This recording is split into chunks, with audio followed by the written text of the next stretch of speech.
So I finished watching part 1 of Arcane season 2, and I don't know anyone in real life who watches this show, but I need to just like brain vomit all of my thoughts. This video is gonna be so pointless. It's not gonna be like an analysis, it's just me talking about all of my feelings. Full disclaimer, I don't play League of Legends. I don't like MMORPGs at all. So I know like some people have like a little bit more insight into like who certain characters are and stuff like that, and I don't want to know it.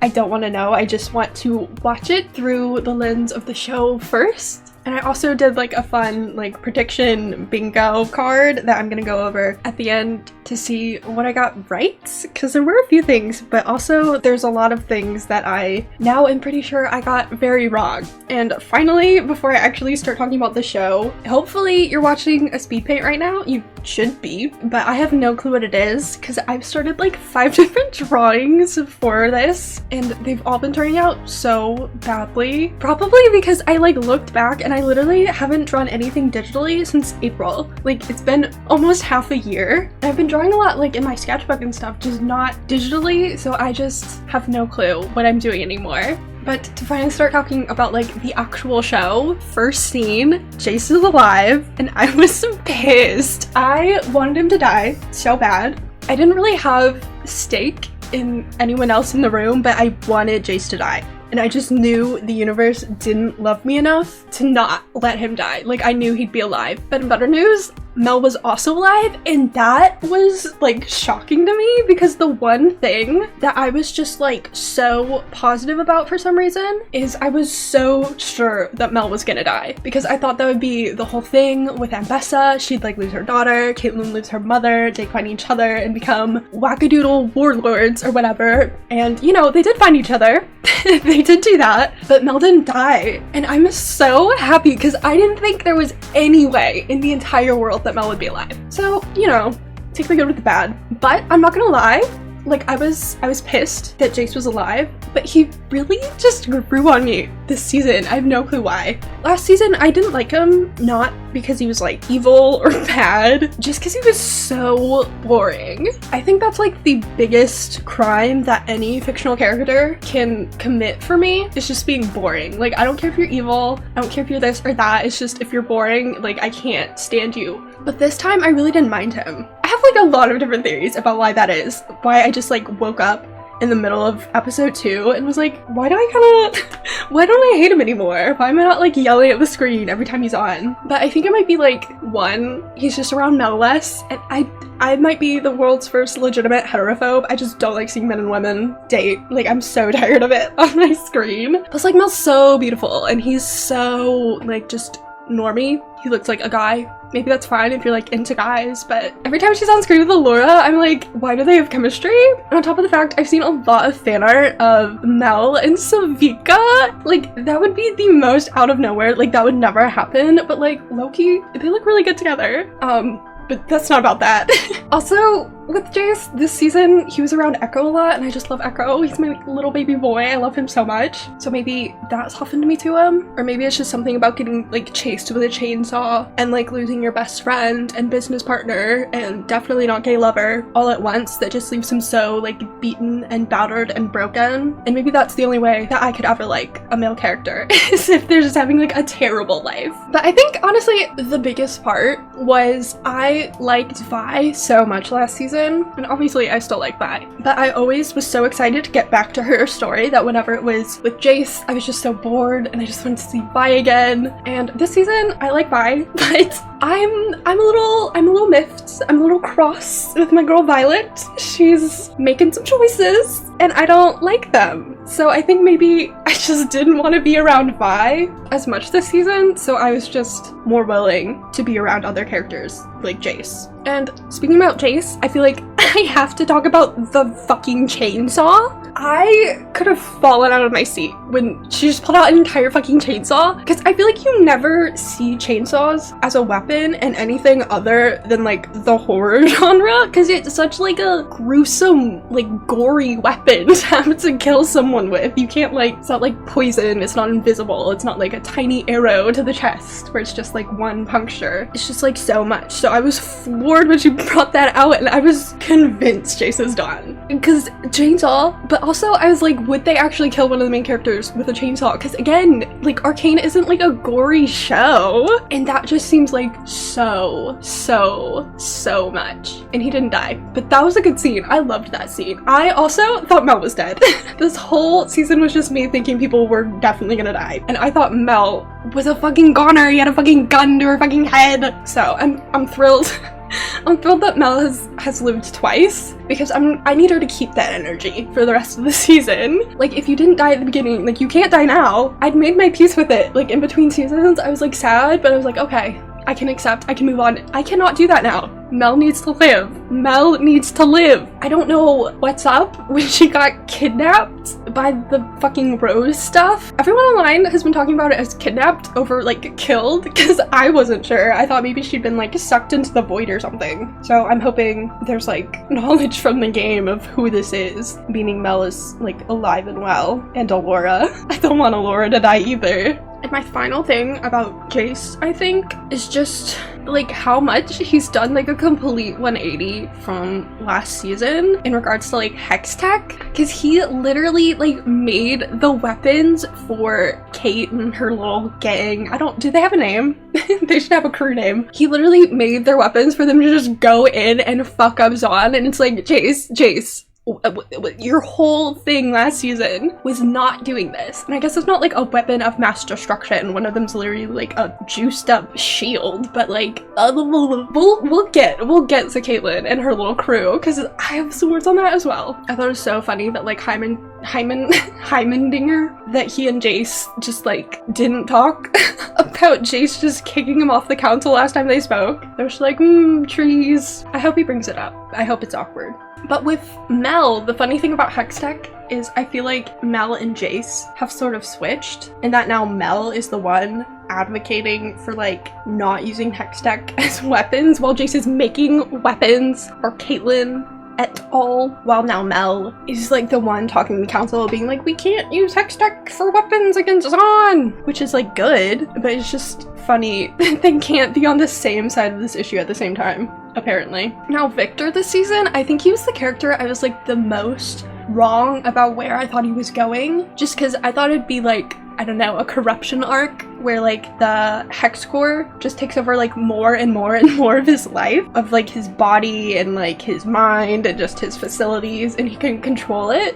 And that's not what happened at all. It definitely seemed like it could have, because like the hex core, I don't know, embodied him in goo. I don't know what that was, but it just turned him into like weird Jesus, which is like neat. Also, the fact that he just decided to use his crutch like his staff now is so funny. Like, he's just like an ancient wizard. I love it. But because he's like so far from anything that I thought, I have no clue what I think he's gonna do for the rest of the season. Like, I feel like he'll probably recruit more like people, kind of like he did the guy with the shimmer and presumably everyone else around him, and maybe there'll be like some sort of magic, not army, but just like group of guys who hang out. Is Viktor ever gonna put on like anything underneath the cloak? Because that feels like a dangerous game. Speaking of the cloak, my next point, I just have like a list of bullet points of stuff I want to talk about each character. The next bullet point just says Viktor Dick ? Maybe I'm being presumptuous. He could have a cloaca. Either way, I want to see it. Why are you gatekeeping it? Like, it's all anyone can think about. It's definitely not just me being a weirdo. It's definitely something on everyone's mind, and I want to know, what are we working with? What's it look like? How does that convert into like this weird purple sinew? What is he?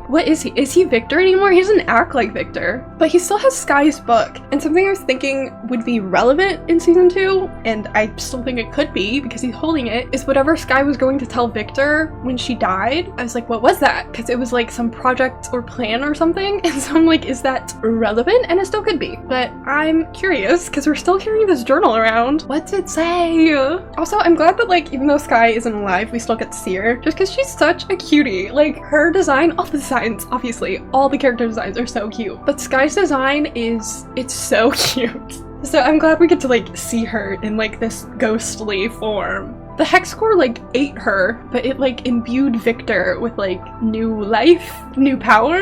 So are they like one person now? Have they like merged? Or is it just like a weird hallucination? Who knows? Moving on to Ekko, who I probably should have put a little closer to Jayce because it would probably make more sense. But I feel like we get to see more of him this season because he was in the first 3 episodes and the last 3. So I guess we didn't really not get to spend time with him last season, but I feel like already we're spending more with him, which I really like because it's Ekko. He's such a sweetheart. I'm not gonna lie, I thought the scene that we'd already seen from the like early release clips that they did where him and Hyman, God, you know who I'm talking about, where they're sneaking through the vents. I still think that little scene is so funny and I actually like it so much. I don't know, something about the like student-teacher dynamic between Ekko and this like tiny, small, little, I don't know, rat guy. I like Hyman. I like him, but it's just so funny and it's so cute. And then also was so funny when Hyman, God, when he introduced Jayce as his old pupil, just completely glossing over the fact that Jayce like literally kicked him out of the council. I'm also so curious about like where the 3 of them are, Ekko, Jayce, and the other one. Should I just call him Hyman? I shouldn't. I'm going to. I'm so curious where Jayce, Ekko, and Hyman are and everything that's going on with like the wild ruins and like whatever else the Arcane thing was. I also loved when Hyman was, I can't call him that, but I loved when he was like, originally he thought all the Arcane users were just like evil, or they were just like corrupted by power, like it was, the flaw was within the person, but maybe it was actually within the Arcane. I think that's so fun, so interesting. A metaphor for capitalism? Who could say? What in fiction could ever be a metaphor for capitalism? But I'm so excited for next week to see just where Ekko and Jayce and all of them have ended up, because they just disappeared from inside the little mesh thing. But can we talk? I'm gonna save it. I'm gonna save that like whole scene that whole fight scene for a little later, but can we talk about that one shot where like they're sort of, I don't know, splatting out and looking like the rune, but the part where like Ekko just turns and just like splatters into how it looks, it's so good. That whole scene, we'll talk about it later, but it was so good. It was beautiful. I was sat there and I just like became aware of my body again, and I was just like holding popcorn in one hand, not eating it, just staring slack-jawed at the screen. It was beautiful. So much about this season was just gorgeous, gorgeous, gorgeous. But moving on from that group of people, we now get to talk about my favorite character, Sevika. She's still here and she's beautiful.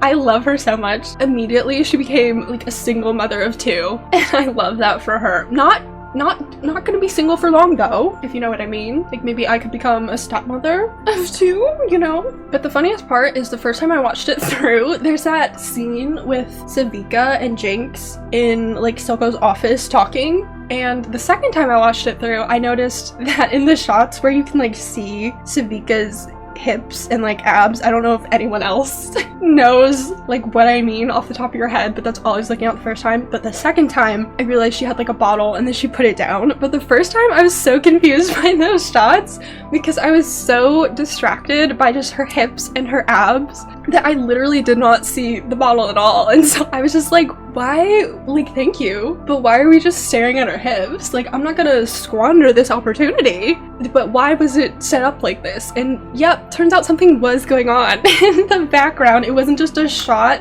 of her hips just for lesbian pleasure.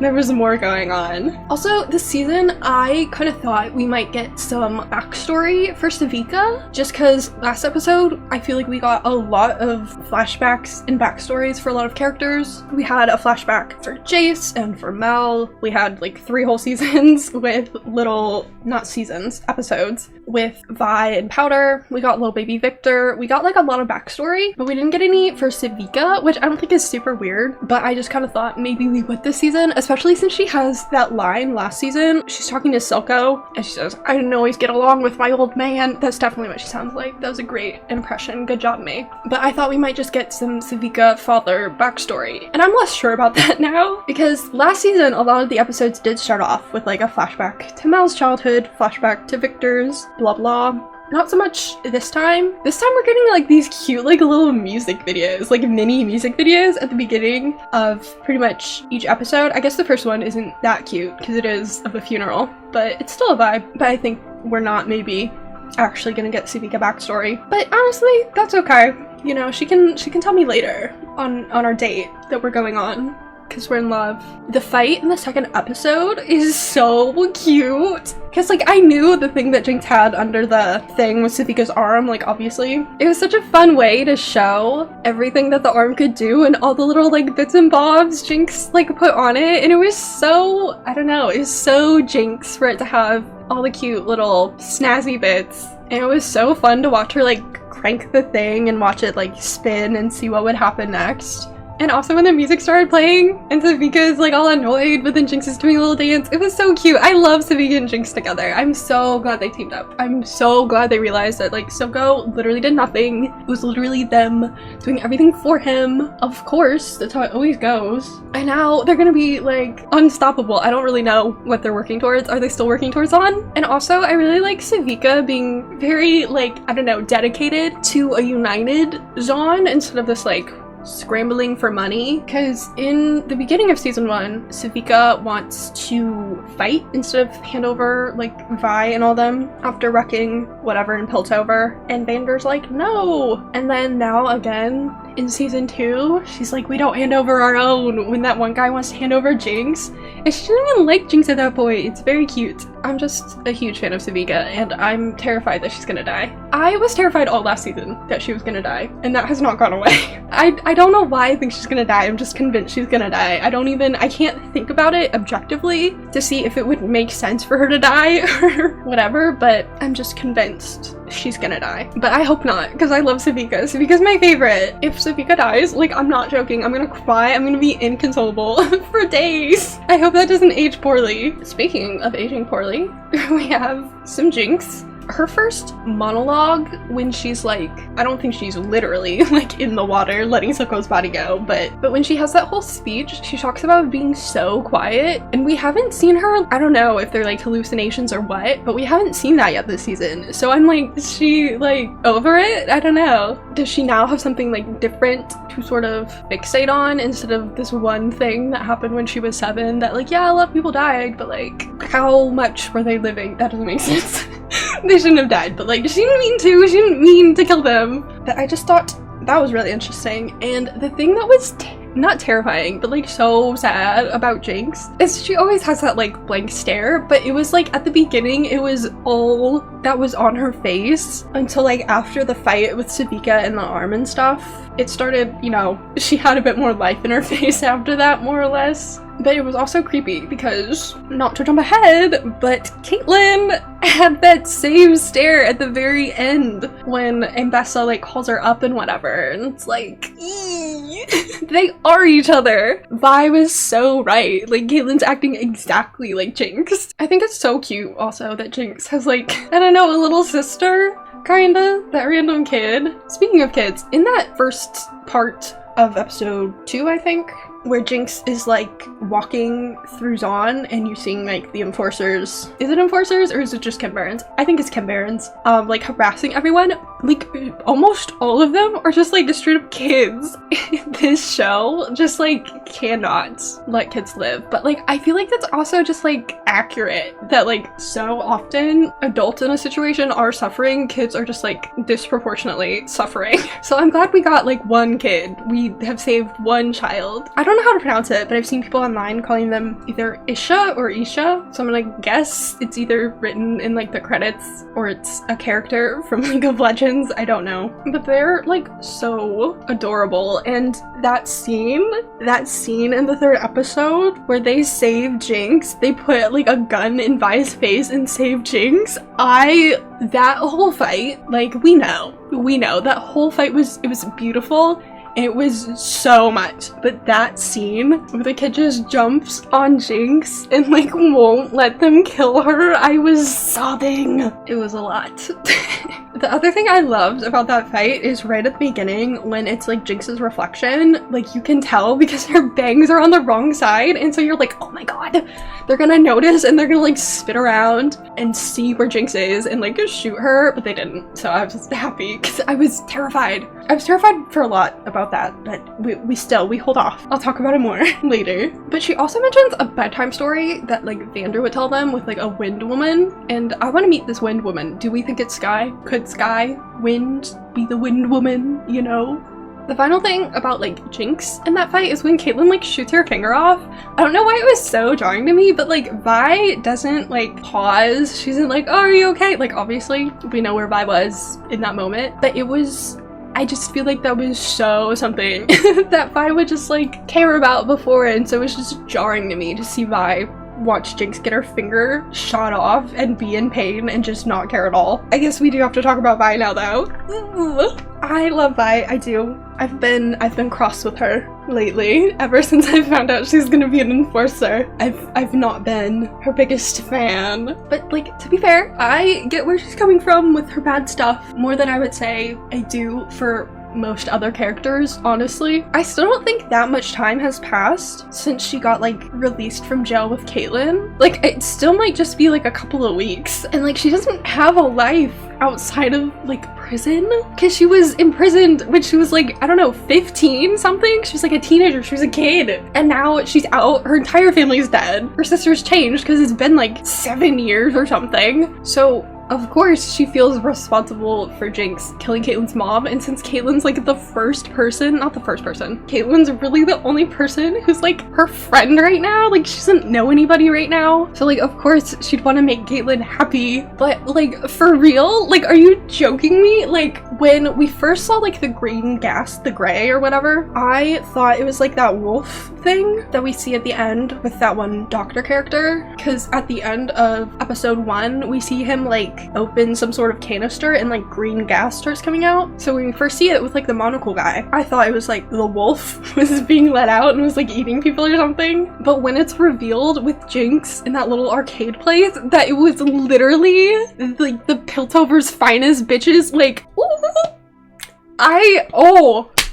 that whole scene with Jinx and the Grey and them like walking around the arcade, I was horrified. I was flabbergasted. I was floored. I could not handle it. Because like also that arcade, like Vi, Powder, Milo, Claggart, they were there, and like the enforcers fucked them up like specifically there. So Vi becoming an enforcer and going to that building to try and fuck up her own sister, like you've been on the other side of that. Not to mention, like again, you're hijacking the air to breathe. Like that's so violent. Like it was worse. That was worse than what I thought. I don't think I'm gonna continue to be miffed with Vi because I think she's sort of past her enforcer days, but like it was worse than I thought, girl. Like I was rooting for you. Like I was having a hard time rooting for you, but I was rooting for you, and we didn't end up well, me and you. But Vi's loss of identity is obviously her theme for this season, since she's an enforcer after hating enforcers, and she has to essentially forge a new identity since she just got out of prison, whatever. And that's also, I mean, like the intro isn't like canon to my knowledge, but her like wiping her tattoo off of her face also sort of fits with that. And you know, she had a loss of identity in this first part, and seemingly again in the second part. From what we've seen of her in her little pit fighter days, it doesn't seem like she has exactly a strong sense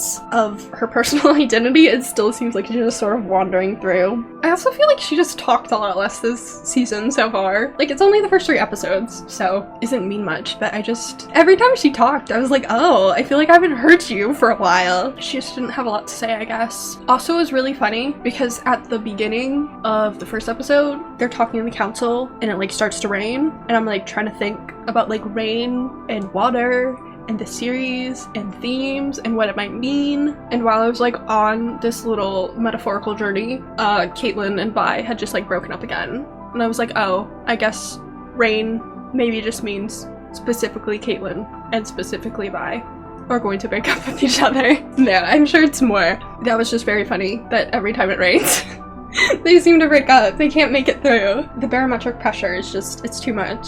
But I mean, speaking of breakups, Speaking of breakups, let's not. Let's wait. Let's wait for Caitlyn. Caitlyn's next. Everything I've been holding off on, we'll talk about when we get to fucking Caitlyn. But I also like that Vi made a new friend. She now has 2. Well, no, add 1, minus 1. She has 1 again, but it's a different friend. I don't know what to make of him, but he did leave during like the weird culty enforcer bit at the end where they're all pounding on their chests. Like, that is a man with sense, if nothing else. He knows when to make an exit, because that is not something you ever want to be a part of. Just everyone pounding on their chests while like a new leader rises to the military. No thank you. No thank you. And all 3 episodes, I was like, is that the same guy who's like hanging out with her in like the pit fighter early scenes that we saw? And I think it is. Since he left, I think that is him. I guess I could have gone back and looked, but I didn't do that yet.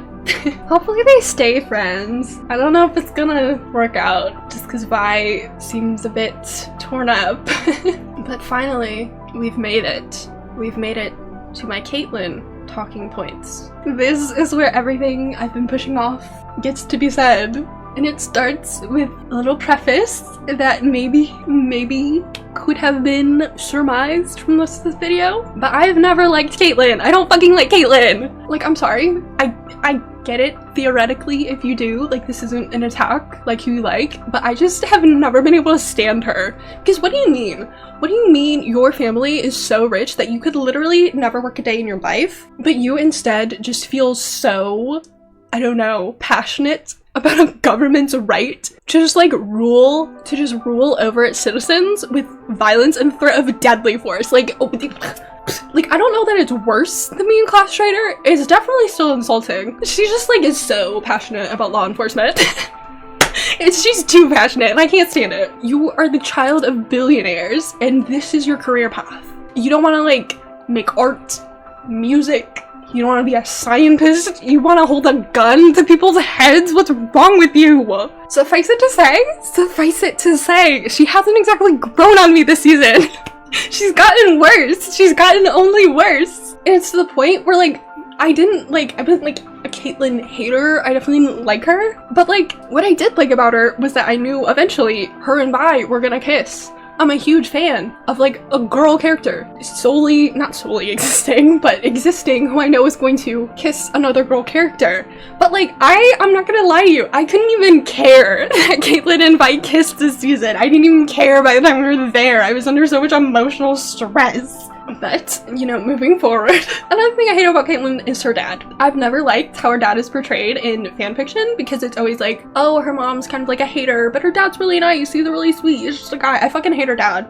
And now I hate him more. What the fuck do you mean, why is she still here? She didn't have a fucking house. She's homeless. I'm sorry you can't spare one of your fucking 52 million fucking rooms in your fucking big ass fucking house for a fucking homeless person. Not to mention she's dating your daughter. What the fuck do you mean why is she still fucking here? Fuck you. I've never liked that man. Let it be shown on the record, I've never fucking liked that man. I hope he dies. There's no reason. I have no reason to think he will, but I hope he does. Also, can we talk about a scene later in the rain scene I was talking about earlier, where Caitlyn says to Vi, we can show them together, which is exactly what Silco said to Jinx, where he's we'll show them all. Hello? She's off the rails. She needs to be stopped.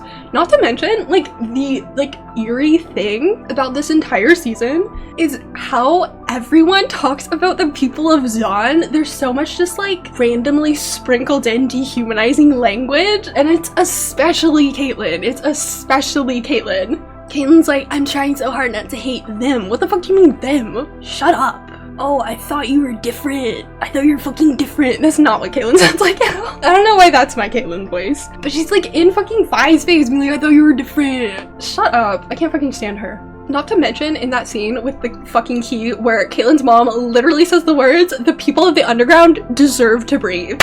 Caitlyn clearly cannot agree. To get to the final fight, I was terrified going into the fight scene in season 3 because the only thing I saw on Twitter about season 2 before I watched it was somebody quote tweeting that little video we got of Pit Fighter Vi really sleepless and restless on her mattress or whatever, tossing and turning, and somebody quote tweeted that and was it was worse than we thought, and so I was terrified by what that meant. So going into this final fight, I was like, oh my god, like, does Caitlyn die? Like, we've established I don't like Caitlyn, but then I was like, ooh, that would make a lot of sense.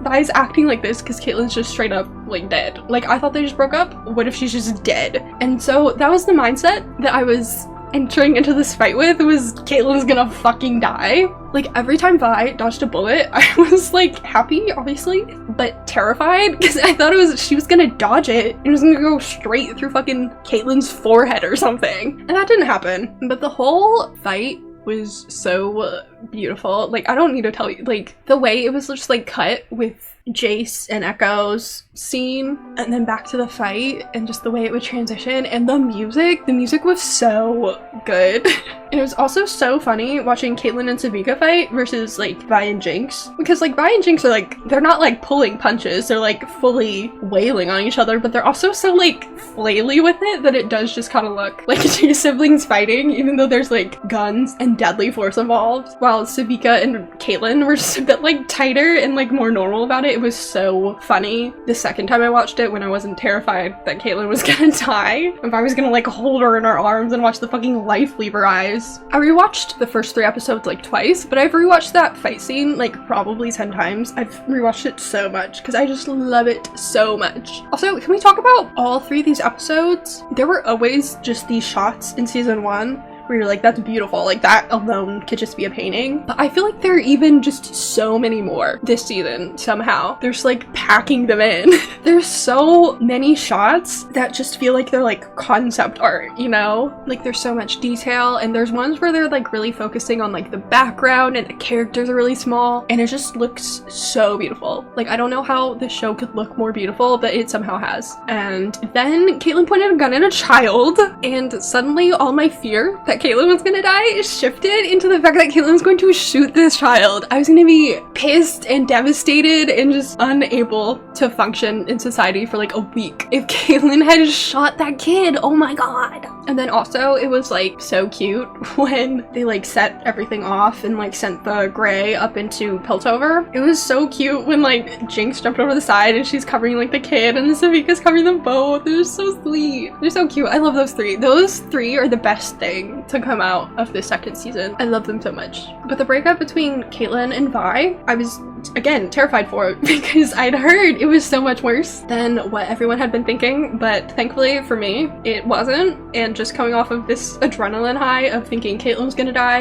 and then thinking Caitlyn's gonna kill a child, it was actually kind of fine. It wasn't too far off from what like I'd been thinking. Like, obviously I had no clue the details. I had no clue Caitlyn was gonna point a gun at a tiny child, but it's just Vi being like, I don't know about this enforcing thing, we're kind of being a lot, and Caitlyn's like, we're not doing enough, and then they break up. Well, I guess they didn't break up as much as Caitlyn hit Vi in the stomach with a gun, but I'd call that a breakup. If someone hit me in my stomach with a gun, like, I would consider us over. I don't think we need like a follow-up text for closure, but that thankfully for me sets Vi up to no longer be an enforcer in part 2, but instead be an emotional wreck, which, I mean, that's a lesbian rite of passage, to just be so disconnected from the world after one breakup.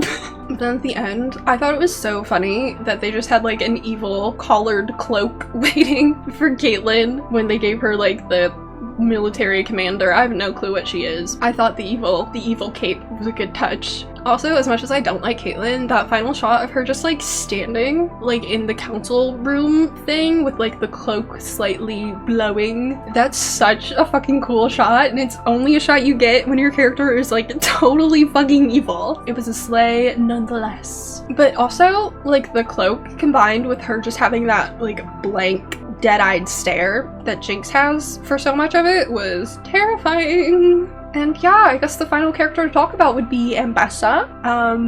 Yeah, glad nothing bad's happening there.